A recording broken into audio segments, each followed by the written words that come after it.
on today's edition of World Around Us.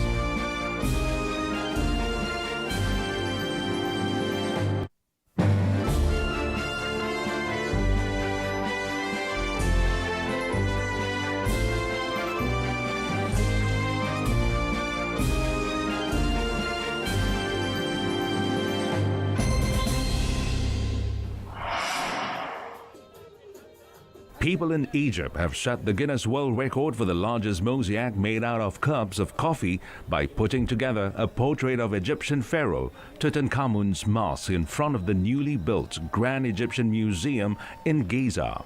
As early as 1 a.m., officials began to arrange paper cups, and the people started to pour in 12 hours later.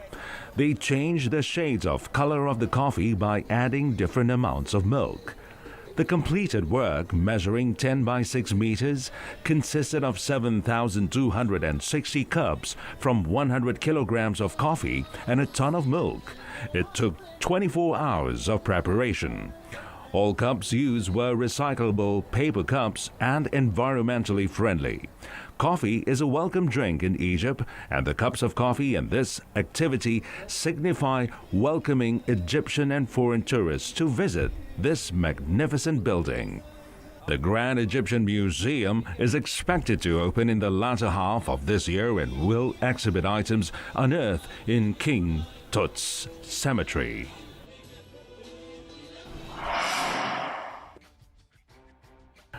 Vietnam's Son Doong Cave has been listed as one of the 7 wonders of the world for 2020 by renowned US-based magazine Condé Nast Traveler.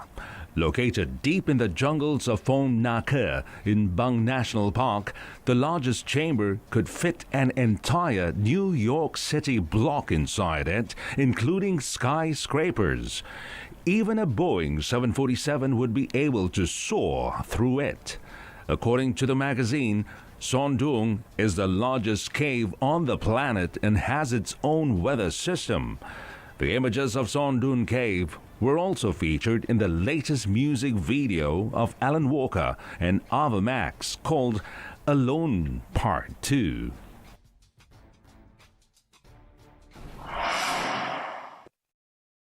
The Pintang Bridge in southwest China's Guizhou province is the second tallest bridge in the world. The bridge, a colossal cable-supported viaduct with a span of 2,135 meters, will serve as a major connection on the Pintang-Luodian Expressway above the Caodu River Canyon.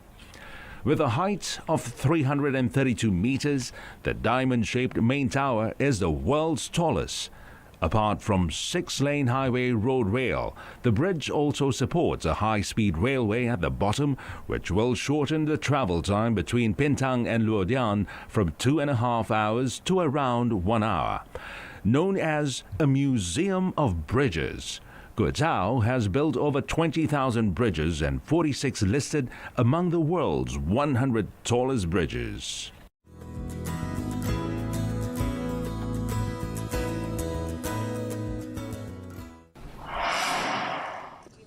State Councillor Daw Aung San Suu Kyi visited the Haimanda Art Exhibition, which was held at the Strand Hotel in Yangon recently. She was accompanied by Union Minister for the Office of the Union Government, U Min Thu, and other officials. During the visit, she was introduced and explained by artists about their artworks besides receiving commemorative paintings. 116 artworks by 56 artists were displayed in the exhibition.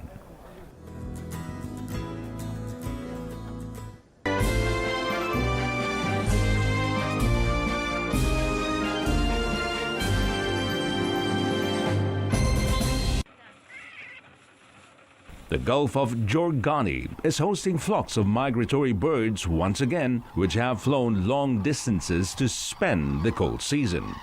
Covering an area of about 400 square kilometers, the Gulf of Gorgan, also known as Gorgan Bay, is the largest gulf in the Caspian Sea in northern Iran. Migration has reached its peak, and the blue waters of the western Khorasan province sees colorful flamingos pelicans, mallards, grey herons and grebes fluttering around. They have migrated from Siberia and Eastern Europe to the country over a distance of 2,000 to 3,500 kilometers. Khorasan province is home to thousands of migratory birds in Ashurade Island and 4 international wetlands of Gomishan, Alagol, Ajigol and Almagol. Gorgon Bay and its surrounding areas are recognized as a valuable ecological complex in the world, which had a direct impact on the livelihood of local communities in addition to conserving the marine life cycle. Ashurade Island, which hosts a variety of native and migratory birds throughout the year, was also introduced and registered as one of the world's first biosphere zones in 1975.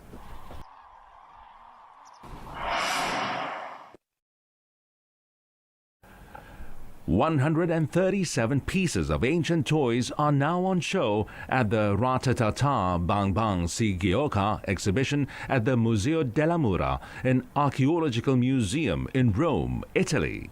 The city, Rome, has one of the most important collections of ancient toys in the world, including dolls, castles, cannons, soldiers, ships, and cars built in the 19th and 20th centuries. Many of them, especially dolls, were made in Northern Europe and others in Italy. The soldiers with a cannon are the most ancient toys on the show, which were made in 1898. The rarest toys are the ships made of tin. The exhibition is open to the public until the 1st of March this year.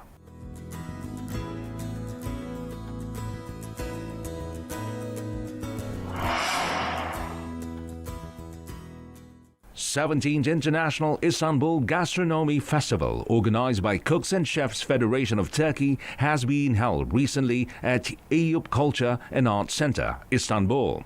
The festival, which connects Turkish and world cuisine, brings the world's different tastes to Istanbul. Chefs from 48 countries with different cultures are hosted in this colorful organization.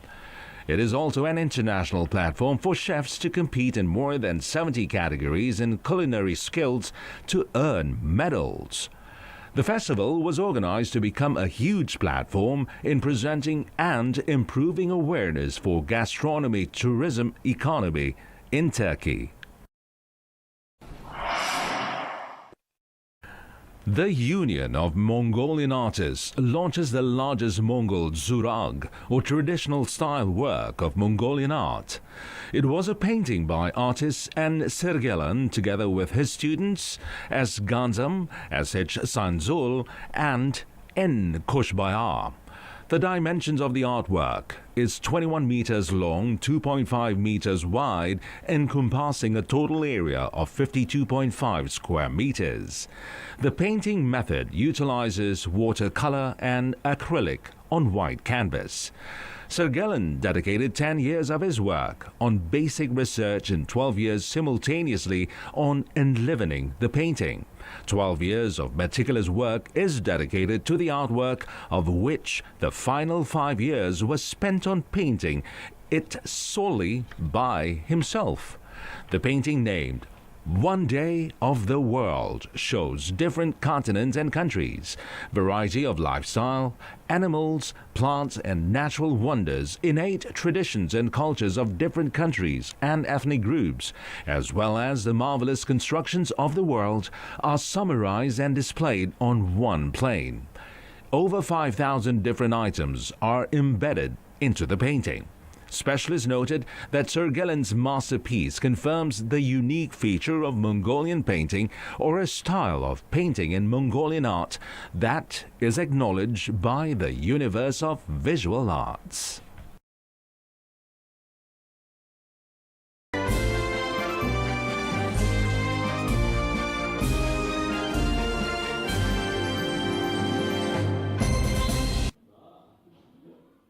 Listening to modern music on vinyl, receiving an FM signal on a radio made in the 1960s, or looking at the earliest video games And all of these kinds of vintage items are on display at the Technarnia Museum in Lviv, Ukraine. This vinyl record player, which was manufactured in 1988, was given to Sergei Melikov, founder of the Technarnia Museum, by a local resident. It took a lot of time to repair so it could play vinyl again. Ось це наша така невеличка стіючка, як ми кажемо, для прослуховування, де люди можуть прийти, послухати музику, аналогову, лампову. Ну, це не зовсім лампову, але аналогову. Visitors also could listen to modern hits using a radio player made 57 years ago. That was after Sergei successfully upgraded the player so that it could receive modern FM frequencies. According to Sergei, the museum exhibits more than 100 items made between the 1940s and 80s. Some of them are still being repaired. Here, visitors can see how the technology evolved. The second hall of the exhibition is dedicated to the first generation of computers and their spare parts. Vasil Rakoczy, the co-founder of the Technarnia Museum, was the curator of this part of the exhibition. He has been repairing all computers since he was 12. Можна дивитися, наскільки вона розвивалася, дивитися динаміку, наскільки вона змінювалася, що вони ходилися в різні роки, які були особливості дизайну і так далі. І це надзвичайно цікаво. Крім того, тут зібрано так само інші важливі речі електронні. Так. Мене зацікавило всякі приставки, іграшки, старовинні радіо, годинники і все решту.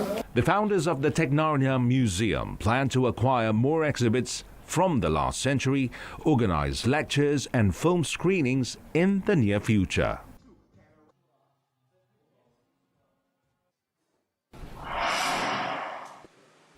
Unseasonal vegetables and fruits are growing inside a closed and abandoned expressway tunnel, which was closed down back in 2002. The abandoned space, measuring roughly 6,600 square meters, was converted into a smart farm last year. LED illuminations are used to provide the necessary light for photosynthesis, while cutting-edge devices were applied to maintain temperature and humidity at an appropriate level for farming. In these cultivation conditions, leaf vegetables like lettuce can be harvested in 21 days after planting, about 70 days earlier than the conventional method.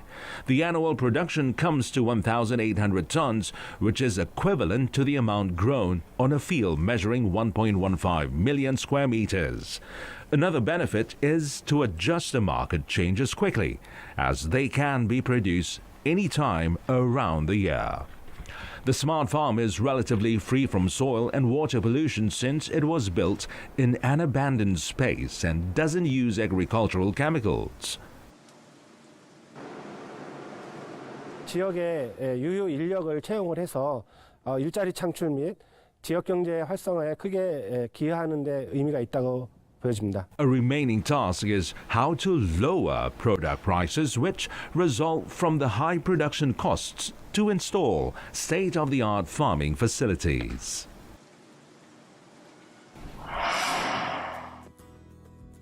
A huge wedding dress made of fresh flowers sets records for the largest of its kind in Vietnam during the Dalat Flower Festival 2019.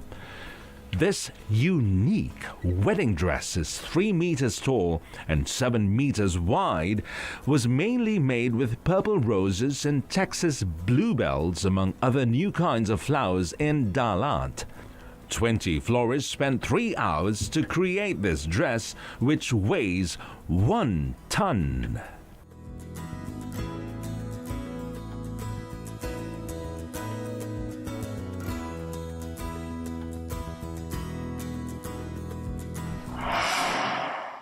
Conventional hair transplantation required thousands of hair follicles to be surgically removed and implanted one by one. But now, there is a new technique that dramatically reduces such inconveniences. The procedure started when the hair follicles collected from the patient's back scalp and inserted into a syringe-like tool, one by one, to be transplanted at balding spots. It takes between 2 to 3 hours to implant more than 2,000 follicles. It is an exhausting procedure for both the doctor and the patient. This is the new serial hair implanter developed by the Electronics and Telecommunications Research Institute. Unlike conventional tools, this device can transplant 10 hair follicles at one time. 10개의 바늘이 하나의 카트리지에 포함되어 있어서 마치 리볼버형 권총이 회전하듯이 바늘이 버튼에 의해서 움직일 수 있다고 할 수 있겠습니다. The device used in the past had to be replaced every time a follicle was implanted, but with this new implanter, 10 follicles can be transplanted before a new one is used. Fewer device replacements enabled surgery time to be shortened by more than an hour and with better results. 환자들의 고통도 그만큼 감소하고 모낭이 체외에 있는 시간이 줄어들게 되므로 생착률에도 도움이 될 것으로 생각됩니다. The multiple hair implanter already commercialized in Korea has also been registered with the U.S. Food and Drug Administration, paving the way for the product to enter the global market.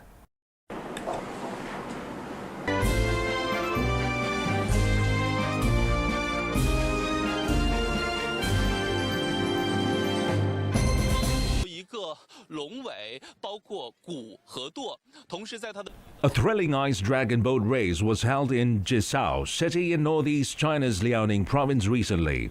A total of 18 teams consisting of over 200 contestants participated in the race, with each team including 10 paddlers, 1 drummer and 1 helmsman. The competition included a 100-meter race and a 200-meter race on the frozen surface of a local river, which saw the participants propelling their respective boats equipped with skate-like blades. Thrilled by the ice dragon boat race, visitors also tried other ice sports such as skating and curling.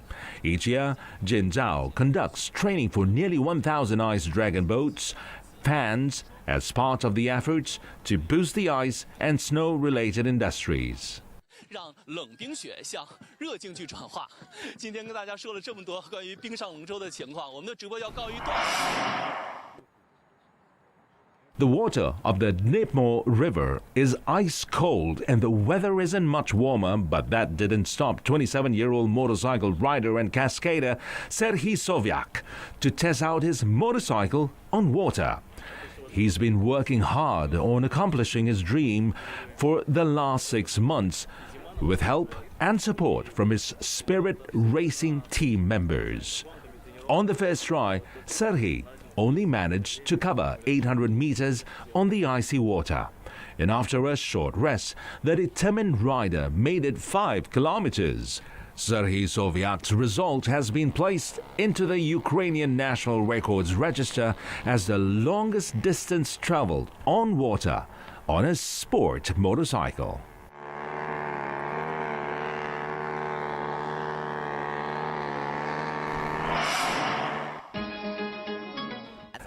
GONABAD's traditional irrigation system is now registered as the 55th System of Agricultural Heritage by the Food and Agriculture Organization of the United Nations.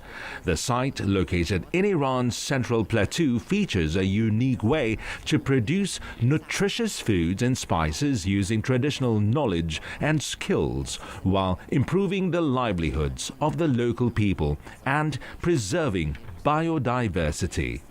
GONABAD saffron farms are now designated as a cultural heritage based on a number of criteria, including global importance, value in terms of supporting food and livelihood security, agrobiodiversity, knowledge systems, adapted technologies, and outstanding landscapes.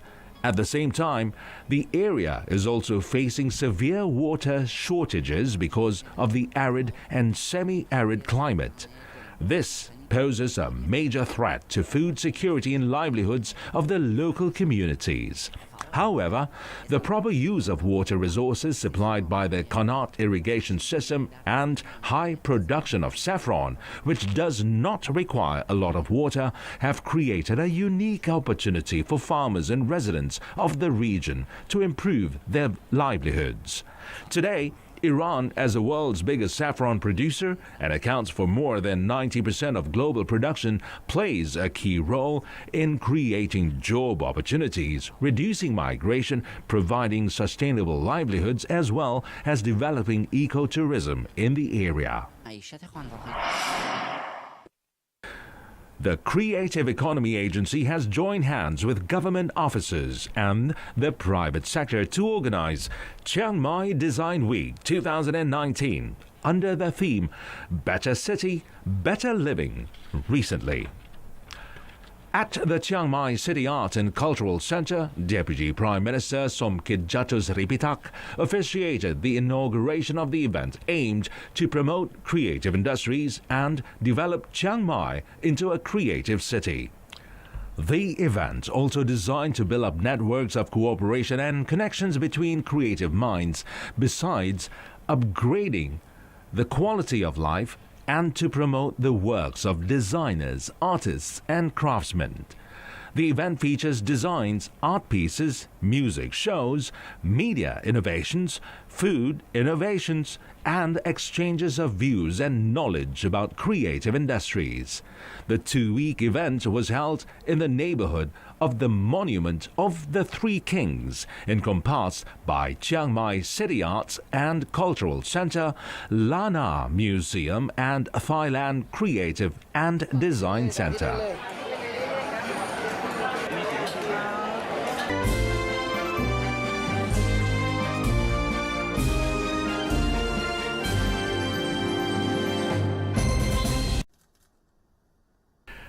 Scientists at Nanyang Technological University have found a way to turn plastic waste into a valuable chemical that can be used for purposes like energy generation. The researchers developed a catalyst to break down plastic using light energy. The yellow liquid in the flask is actually dissolved plastics. It has been mixed with a catalyst made from a metal called vanadium that's low cost and doesn't harm the environment. Placing the solution under LED lights transforms it into formic acid.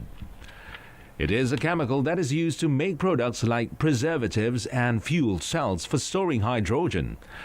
Millions of tons of formic acid are produced every year, mostly using fossil fuels, but this will not be sustainable in the long run as demand increases. For the same reason, chemists at Nanyang Technological University also plans to switch away from LED lights and use sunlight instead, even though it might be a less reliable light source. Our intention is to actually find a way to actually turn things that we already have and then recycle them and upcycle them into more valuable products without actually generating more greenhouse gases. By turning items like plastic bags and styrofoam into formic acid, the project could help tackle the problem of packaging waste. The project is still in its infancy, but with plans to upscale and to use only renewable energy sources to power its process. Well, this could pave the way for a more sustainable future while increasing the idea of recycling plastic. Last year, more than 900,000 tons of plastic waste was thrown out of Singapore, and only 4% was recycled while the rest was incinerated. For now, researchers are looking at speeding up the process, which currently takes about a week. Students from a vocational college in Nakhon Si Tamarat have developed a prototype device of a village security system during the school's annual science project. The features of the security system are able to detect suspicious activities like burglary, fire, or a gas leak using heat sensors at doors and windows and sends out alerts to homeowners and the village security team. The sensors are controlled by an ESP8266 circuit board, which can send out alerts to a registered line account via smartphones in real time. The system also enables homeowners to remotely switch on and off electrical appliances with ambient light sensors. This innovation is well suited to modern lifestyles. The annual science project is intended to encourage innovative skills among students and youth, helping them advance their careers and eventually contribute to national development. Singapore is set to transit to the next generation of electronic road pricing next year. The current system uses toll gantries to charge commuters a flat rate, while the new system uses global navigation satellite services to charge commuters based on the distance they travel on congested roads. Soprasteria, which supplies Land Transport Authority or LTA with its current iTransport management system, said the system can even pull out CCTV footage when accidents happen. The new development of MCE, KPE, new system coming in. North-South Corridor is another system coming in. We are looking at new competencies from iTransport 2.0 to integrate the data coming from more sources. And we do provide machine learning-based data fusion, as I said, to provide consistent information coming from different sources. It will let the LTA push real-time traffic information out to commuters in less than 5 minutes, and it could also go even faster with predictive technology. Aimson has been performing trials with LTA the past year on this simulation software that can forecast traffic up to the next hour. Can send messages to the drivers so they are already en route to their destination to say that would be a congestion that is happening, please divert, and then the authority can also prioritize and change the traffic lights so that they can actually relieve all these vehicles that are already diverted onto the alternative routes. According to LTA, this overall system is not just for drivers. Should the public transport is running behind time, we could give maybe a few more seconds to the green light at the intersections so that they can quickly clear the junctions and keep public transport reliable and timely. We could also have classifications identified, especially like ambulance, emergency vehicles, allow them to quickly go through the intersections. The new traffic management system is set to begin rolling out in 2020.